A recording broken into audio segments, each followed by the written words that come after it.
नमस्कार, मैं हूं आपके साथ कनिका अरोड़ा और आप देख रहे हैं सुदर्शन न्यूज। बुलेटिन की शुरुआत करेंगे इस वक्त की बड़ी खबरों के साथ।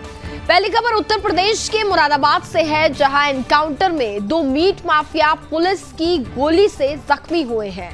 इनमें से एक आपको बता दें कि ठाकुरद्वारा थाने का हिस्ट्री शीटर है और पुलिस ने गोली लगने से जख्मी हुए दोनों बदमाशों और इनके एक साथी को मौके से गिरफ्तार कर लिया है।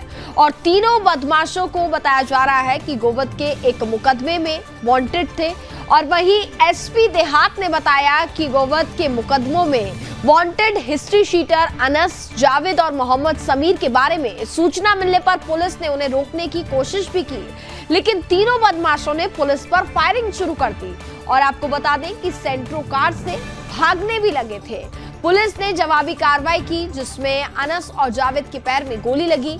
एनकाउंटर में ठाकुरद्वारा पुलिस का एक सिपाही अरुण कुमार भी घायल हो गया और गोली लगने से जख्मी दोनों बदमाशों को तुरंत जिला अस्पताल ले जाया गया और घायल सिपाही को भी इलाज के लिए अस्पताल में भर्ती कराया गया है। फिलहाल पुलिस ने मामला दर्ज कर लिया है और आगे की कार्रवाई जारी है।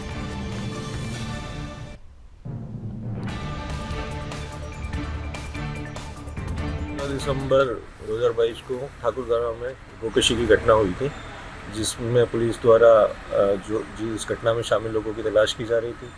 तो आज एक मुखबिर की सूचना मिली। उस सूचना पर ठाकुरद्वारा पुलिस और डिलारी थाना की पुलिस दोनों द्वारा संयुक्त चेकिंग अभियान चलाया जा रहा था। रानी नांगल से कुंडेसरा रोड पे वहाँ पे एक लाल सेंट्रो कार आती हुई दिखाई दी। तो पुलिस ने रोकने का इशारा किया तो उन्होंने पुलिस पे फायरिंग करना शुरू की।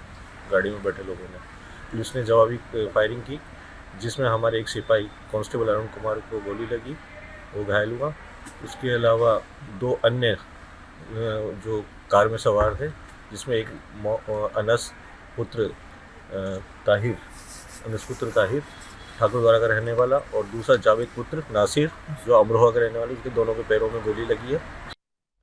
अगली खबर उत्तर प्रदेश के चंदौली से है, जहां सदर मुख्यालय स्थित नगर पंचायत विभाग के अधिकारी और कर्मी अपने मनमाने रवैये के कारण हमेशा सुर्खियों में नजर आते हैं। ताजा मामला पंचायत विभाग के समीप स्थित तालाब से जुड़ा हुआ है, जहां तालाब अतिक्रमण किया जा रहा था और वहीं ये तालाब गंदगी से भरा हुआ है। 2 दिन पहले सुदर्शन न्यूज चैनल की खबर को संज्ञान में लेते हुए डीएम ईशा दुहन ने जब मौके पर पहुंच करके निरीक्षण किया था, तो स्थिति देख काफी ज्यादा चिंतित भी रही।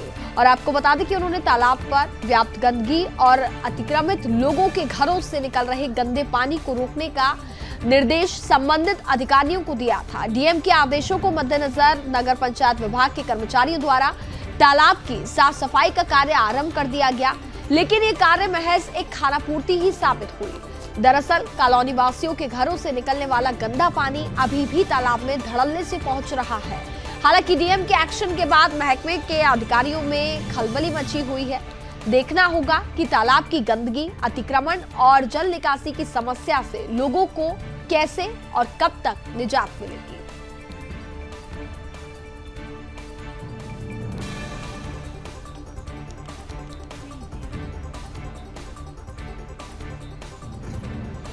ये चंदौली जनपद के नगर पंचायत के ठीक सामने ये तालाब है और इसकी स्थिति इतनी जर्जर हो गई है कि झाड़ झंकार से पटा हुआ है। यहाँ पे हमारे पीछे देख सकते हैं, कैमरा में उसमें दिखाएं, यहाँ पे एक अवैध तरीके से विद्यालय भी बनाया गया है इसी तालाब में। और आज पानी निकलने का जगह नहीं है, लोग इसमें अपना घरों का ये नाली नाला बहा रहे हैं। और आज इस कॉलोनी की स्थिति बहुत दयनीय हुई है, पानी लगा हुआ है, लोग उसी में से आ जा रहे हैं, गिर रहे हैं। और सबसे भाई यहाँ दबंग लोग इस तालाब को कब्जा कर लिए हैं। अभी हमारी शिकायत पर जिलाधिकारी ईशा दुहन भी आई थी और इस सफाई के लिए अभियान चला है, लेकिन सफाई इतनी सुस्त है कि लग नहीं रहा है कि इसकी सफाई हो सकेगी। कैमरामैन जितेंद्र लसौटा, प्रशांत सिंह, जनपद चंदौली। ये चंदौली जनपद के नगर पंचायत के ठीक सामने ये तालाब है और इसकी स्थिति इतनी जर्जर हो गई है कि झाड़ झंकार से पटा हुआ है। यहाँ पे हमारे पीछे देख सकते हैं, कैमरा में उसमें दिखाएं, यहाँ पे एक अवैध तरीके से विद्यालय भी बनाया गया है इसी तालाब में। और आज पानी निकलने का जगह नहीं है, लोग इसमें अपना घरों का ये नाली नाला बहा रहे हैं। और आज इस कॉलोनी की स्थिति बहुत दयनीय हुई है, पानी लगा हुआ है, लोग उसी में से आ जा रहे हैं, गिर रहे हैं। और तो फिर भाई यहाँ दबंग लोग इस तालाब को कब्जा कर लिए हैं। अभी हमारी शिकायत पर जिलाधिकारी ईसा दुहन भी आई थी और इस सफाई के लिए अभियान चला है, लेकिन सफाई इतनी सुस्त है कि लग नहीं रहा है कि इसकी सफाई हो सकेगी। कैमरामैन जितेंद्र, लसौटा प्रशांत सिंह, जनपद चंदौली। जो है स्थानीय नगर प्रशासन से लेकर मुख्यमंत्री पोर्टल तक किया गया है और विधायक भी आके देखे हैं, पूर्व चेयरमैन, वर्तमान चेयरमैन सब लोग देखे हैं। आश्वासन दिया गया है कि इसका समाधान किया जाएगा, लेकिन आज तक कोई भी कार्रवाई नहीं की गई और स्थिति दिन प्रतिदिन और ख़राब ही होती जा रही है। आपके सामने देखिए है इस समय का हाल, और बरसात के मौसम में घरों में भी पानी घुस जाता है। बगल में एक तालाब है और तालाब में भी काफी देख रहे हैं लोग कब्जा कर रहे हैं, अवैध कब्जा जी। और आज स्थिति बहुत दयनीय बनी है, लोगों के घरों में पानी जा रहा है। इसमें क्या कहना है आपका? ये तो तालाब नगर पंचायत कार्यालय के सामने है, अब शासन के सामने, आग के सामने सारी चीजें हो रही हैं, उसको भी प्रशासन अनदेखा कर रहा है। तो इसमें आप समझ सकते हैं कि प्रशासन की कहीं न कहीं मिलीभगत है, प्रशासन की मिलीभगत से सारे गलत काम हो रहे हैं। और अब बात करते हैं उत्तर प्रदेश के बुलंदशहर की। बुलंदशहर पुलिस ने एक अवैध तमंचा फैक्ट्री का भंडाफोड़ किया है। पुलिस ने मौके से एक आरोपी को गिरफ्तार किया है। साथ ही इनके कब्जे से 5 तमंचे, 15 तमंचे और अधबने और इसके साथ ही तमंचे बनाने के उपकरण भी बरामद किए हैं। सूचना के आधार पर पुलिस ने अवैध असला फैक्ट्री पर छापेमारी की। दरअसल कोहरे और ठंड का लाभ उठाने वाले आपराधिक मामलों में लिप्त संदिग्धों के खिलाफ बुलंदशहर पुलिस का ऑपरेशन सर्च लगातार जारी है। फिलहाल पुलिस ने आरोपी के खिलाफ मामला दर्ज कर लिया है और आगे आरोपी से पूछताछ भी की जा रही है।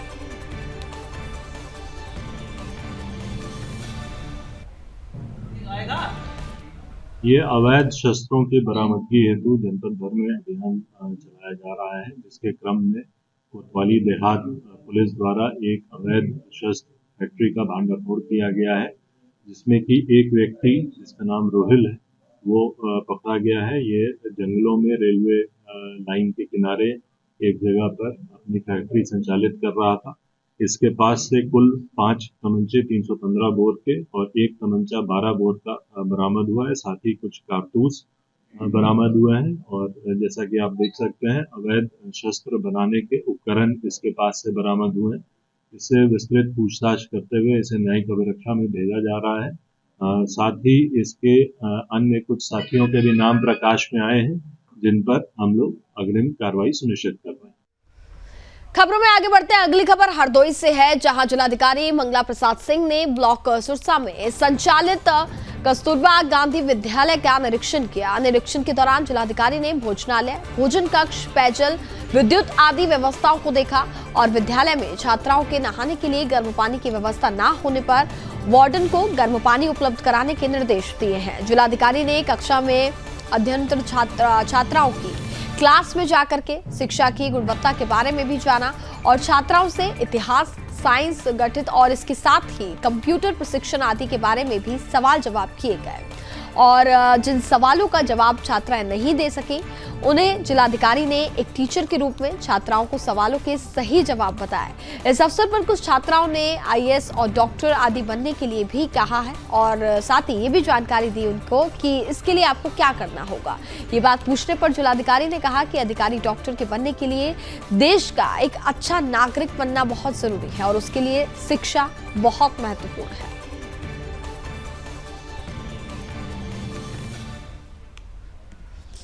अच्छा लगा बच्चों के बीच में, उनके टीचर्स भी हैं और वार्डन भी है। कुल 100 बच्चे यहाँ रजिस्टर्ड हैं। क्लास 6, 7 और 8 की क्लासेस चलते हुए पाए गए। बच्चों से बातचीत की गई, बच्चे खुश थे।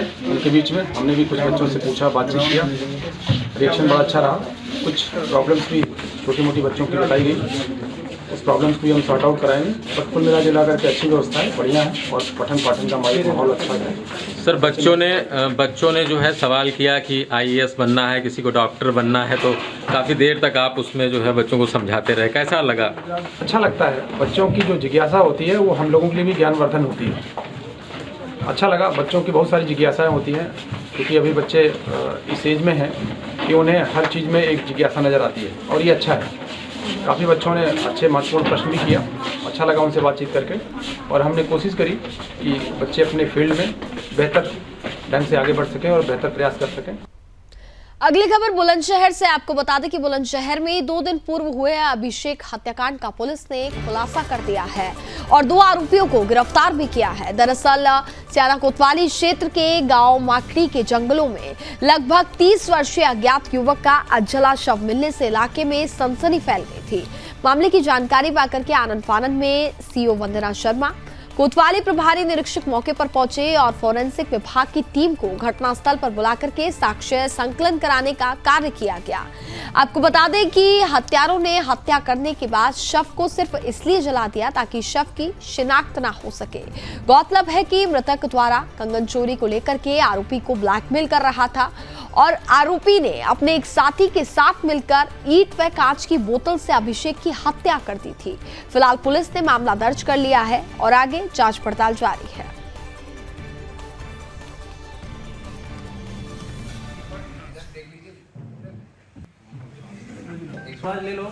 ये 2 दिन पूर्व थाना स्याना में एक डेड बॉडी मिली थी जिसकी शिनाख्त अभिषेक नाम के व्यक्ति के रूप में हुई थी और ये वही स्याना थाना क्षेत्र का रहने वाला था। इस घटना के अनावरण के लिए थाना स्याना और एसओजी की टीम को लगाया गया था, जिसके क्रम में आज इस टीम द्वारा 2 अभियुक्तों को गिरफ्तार किया गया है। जो गिरफ्तार अभियुक्त हैं उनके नाम मोहित और दीपक हैं। पूछताछ पर इनसे जो बातें प्रकाश में आई वो इस प्रकार है कि ये आपस में तीनों दोस्त थे और इनका साथ उठना बैठना खाना पीना था। इनमें से एक अभियुक्त जिसका नाम मोहित है, ये अपनी बहन के यहाँ गया था। बहन अपने ससुराल में थी और वहां से उसके सोने के कंगन ये चुरा लाया था और उसके बाद इसने फिर अपने गांव में ही एक सुनार को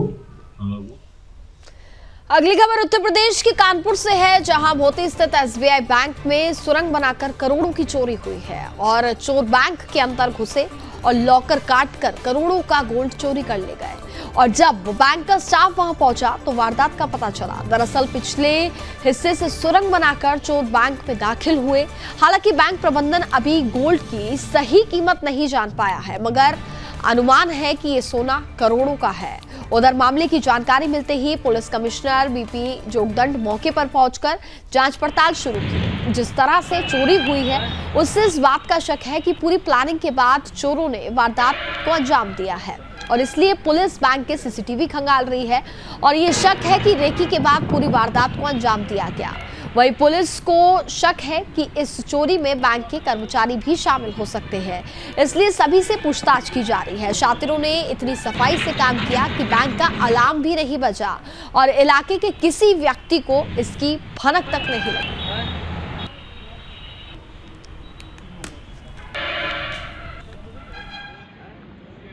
एसबीआई की भौती ब्रांच में प्रातः थाने पे इन्होंने सूचना दी कि इनके स्ट्रांग रूम में, जहाँ पर कैश चेस्ट है और उसके बगल में गोल्ड चेस्ट है, तो बैंक के पिछवाड़े से स्ट्रांग रूम के बाहर से ही एक इनकी अपनी बाउंड्री वॉल बनी हुई है, उसमें झाड़ी झंकार है। उसके अंदर से सुरंग लगा के इनके स्ट्रांग रूम में चोरों ने एंट्री करके गोल्ड का जो चेस्ट था उसका जो दरवाज़ा है उसको किसी रॉड से खोला है तथा संपूर्ण गोल्ड उसमें से चोरी कर लिया गया है। घटनास्थल का सभी वरिष्ठ अधिकारियों द्वारा निरीक्षण किया गया है।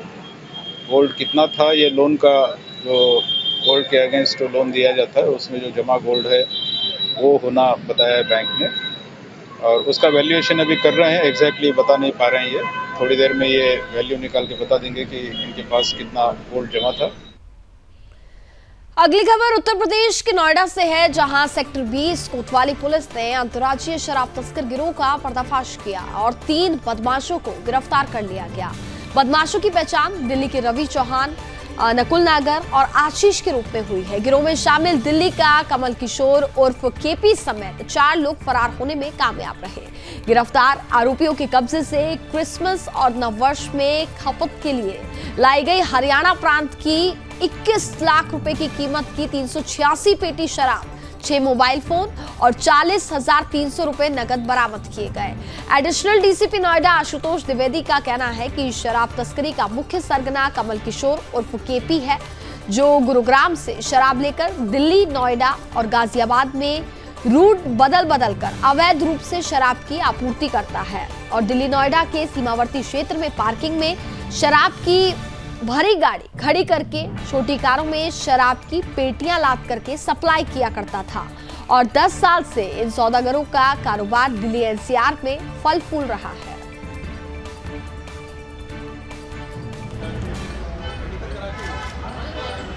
शराब तस्कर गिरफ्तार किए गए हैं, जो रजनीगंधा चौराहे के पास से गिरफ्तारी की गई है इनकी, और इनका नेटवर्क मुख्य रूप से दिल्ली है। ये गुड़गांव से शराब लाते थे और इनका जो 3 व्यक्ति पकड़े गए हैं, इसमें इनमें से एक अभियुक्त का पिता, जिसका नाम केपी है, कमल किशोर, ये दिल्ली का शराब माफिया है जिस पर 27 मुकदमे हैं और वर्ष 2090 में पहली बार उसके विरुद्ध दिल्ली में अभियोग पंजीकृत हुआ। इनसे जब अभियुक्तगण से पूछताछ की गई तो मान चले गुड़गांव से शराब लाते थे, किस स्थान से लाते थे इस बारे में जब पूछताछ किया गया तो इनके द्वारा बताया गया कि इनका पिता वहां संपर्क करता था और इनको मोबाइल नंबर देता था, और गुड़गांव में जो इनको सप्लाई करने वाले हैं वो रोड पे इनसे मिलते थे, वहीं पे शराब का एक्सचेंज होता था। ये लेके विभिन्न मार्गों से, एक ही रास्ते से नहीं आते थे ताकि पकड़ ना जाएं। ये कभी फरीदाबाद होते हुए, कभी अन्य माध्यमों से एक जगह इकट्ठे होते थे और उसके बाद जाकर दिल्ली बॉर्डर क्षेत्र में एक जगह। अगली खबर उत्तर प्रदेश के पलिया से है, जहां बजाज चीनी मिल के बकाया भुगतान से किसानों में नाराजगी है और आगामी सीजन में किसानों ने मिल के गन्ने देने से इनकार किया है। इसके साथ ही किसानों ने मिल प्रशासन के खिलाफ धरना प्रदर्शन भी किया है। आपको बता दें कि पलिया बजाज चीनी मिल द्वारा किसानों का गन्ने का भुगतान चीनी मिल चालू होने के 3 हफ्तों बाद तक नहीं दिए जाने से किसान बेहद नाराज हैं और किसानों का कहना है कि गन्ना के बदले तुरंत भुगतान चाहिए और किसानों ने उप जिलाधिकारी कार्तिकेय सिंह को इस विषय पर ज्ञापन भी दिया है। और आपको बता दें कि वही उप जिलाधिकारी ने किसानों का भुगतान दिए जाने के संबंध में पदाधिकारियों से बातचीत भी की।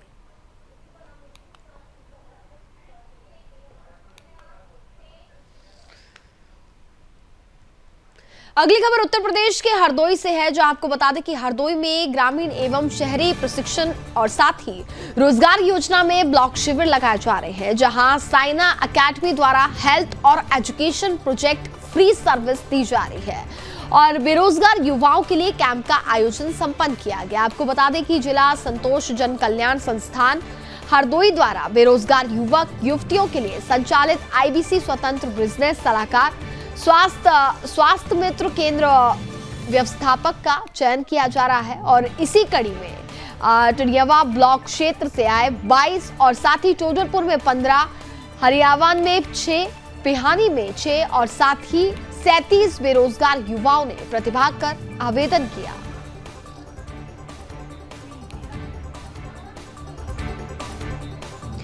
मध्य प्रदेश के परासिया में अखिल भारतीय आदिवासी विकास परिषद ने झारखंड के साहिबगंज में रेबिका नाम की युवती की लव जिहाद के चलते निर्मम हत्या कर दी।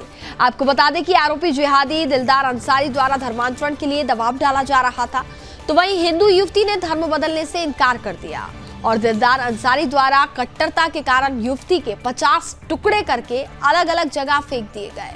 वही घटना से आक्रोशित आदिवासी समाज ने ज्ञापन में फांसी की मांग की है और कहा है कि ऐसे ही धर्मांतरण लगातार इस परासिया के आदिवासी अंचल में भी हो रहा है। कई ईसाई मिशनरी इस परासिया में भी चर्च खोल करके आदिवासियों को बहला फुसलाकर ईसाई बनाने में लगे हुए हैं, पर शासन प्रशासन मौन है। यदि ऐसे धर्मांतरण करने वाले व ईसाई मिशनरियों के ऊपर कठोर कार्रवाई नहीं की गई तो उग्र आंदोलन किया जाएगा।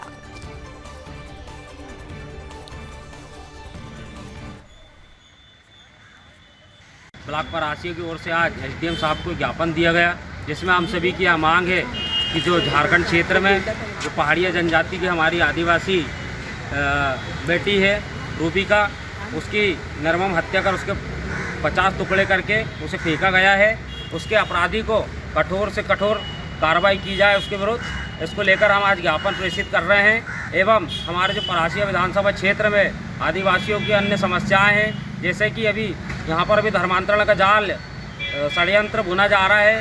पूर्व में अभी कोसमी क्षेत्र में जो आदिवासियों को धर्म परिवर्तन कराया गया, इसके पूर्व में ग्राम कोलूखेड़ा, डुंगरिया तीतरा, जाटा छावर बस्ती इन क्षेत्रों में ईसाई मिशनरी बहुत तेज़ी से षड्यंत्र रचते हुए आदिवासियों को धर्म परिवर्तन करा रही है।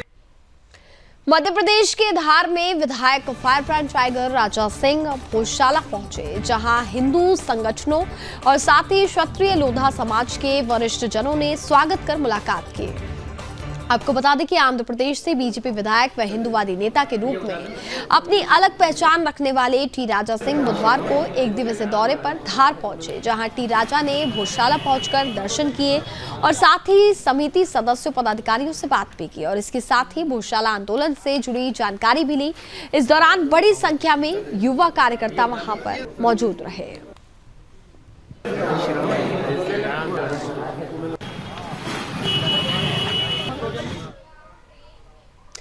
अगली खबर मध्य प्रदेश के टीकमगढ़ में कैनबार गांव में खेत पर काम करते समय एक शख्स को गोली मारने की घटना सामने आई, जहां आपको बता दें कि वे व्यक्ति गंभीर रूप से घायल व्यक्ति को परिजन जिला अस्पताल लेकर के पहुंचे, लेकिन गंभीर हालत के चलते रेफर कर दिया गया उसको। आपको बता दें कि कैनबार गांव निवासी घनश्याम यादव के परिजनों ने जानकारी देते हुए बताया कि घनश्याम अपने खेत पर काम कर रहा था और तभी उसके पास उसके बेटे का फोन आया कि नहर के पास कुछ लोग उसे परेशान कर रहे हैं और इसी बीच जब वह वहां पहुंचा और वहां से वापस आने लगा तो गांव के ही दबंगों ने 2-3 लोग के साथ मिलकर के जमीनी विवाद की पुरानी रंजिश के चलते घनश्याम को पीछे से गोली मार दी, जिससे वह बुरी तरह से घायल हो गया। घटना के बाद परिजन घायल को सीधे सामुदायिक स्वास्थ्य लेकर के पहुंचे और जहां उसे प्राथमिक उपचार के बाद हालत गंभीर देखते हुए जिला अस्पताल में रेफर कर दिया गया। फिलहाल पुलिस मामला दर्ज कर चुकी है और आगे की कार्रवाई जारी है।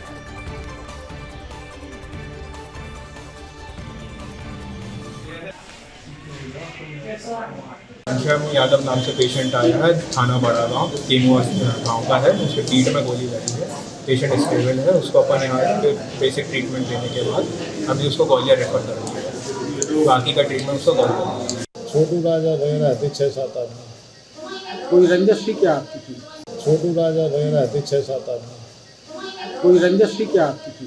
हाँ, पिछली जमीन गई थी हमने उसकी, तो इन लोगों ने शुक्ला रक्षपाल के रिश्तेदार लगे जी कुछ। आप अकेले थे और साथ में थे? नहीं, बच्चा था। बच्चा डीएलए में जा रहा था तो इन लोगों ने बीच में छेड़छाड़ के मारपीट करी। बच्चा ने हमें फोन लगाया, हम गए तो उन्हें बच्चा फोन लगाओ, बच्चा हमें पीछे से उन लोगों ने गोली मारी। कितने लोग थे? 6-7 आदमी। जी छोटू राजा ने काय कौन मारी? कुछ नहीं, हम डीएल भरवा के आ रहे थे भदौरा से। जी छोटू राजा ने काय कौन मारी? कुछ नहीं, हम डीएल भरवा के आ रहे थे भदौरा से। नाला निकाल के इस साइड आए, वे लोग वहाँ पर बैठे थे। सीधे आके गाड़ी का मचीज थी रास्ता, जैसे गाड़ी निकल मिला नहीं होती सो आराम से जा रहे थे।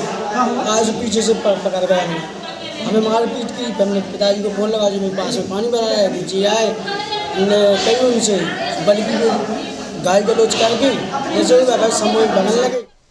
राजस्थान के कैबिनेट मंत्री उदयलाल आंजना ने अपनी ही पुलिस को भ्रष्ट बताते हुए पुलिस की कार्यशैली पर सवाल उठाए हैं। बता दें कि कांग्रेस सरकार के कैबिनेट मंत्री उदयलाल ने पुलिस विभाग की कार्यशैली पर सवाल उठा दिए हैं, जहां चित्तौड़गढ़ जिले की पुलिस ने एनडीपीएस मामले में किसानों को डरा धमका करके निम्बाहेड़ा के 2 किसानों से 28 लाख की घूस ली और इसकी बात सामने आ रही है। तो वहीं किसानों का कहना है कि मंत्री ने घूसखोरों के नाम क्यों छिपाए हैं। इस मामले पर कैबिनेट मंत्री उदयलाल ने क्या कुछ कहा, फिर आपको सुनाते हैं। और ऐसे मामले कितने ही हैं, शोषित होते रहोगे क्योंकि आपने भ्रष्टाचार की बात उठाई और ऐसे मामले कितने ही हैं और हो भी रहा है।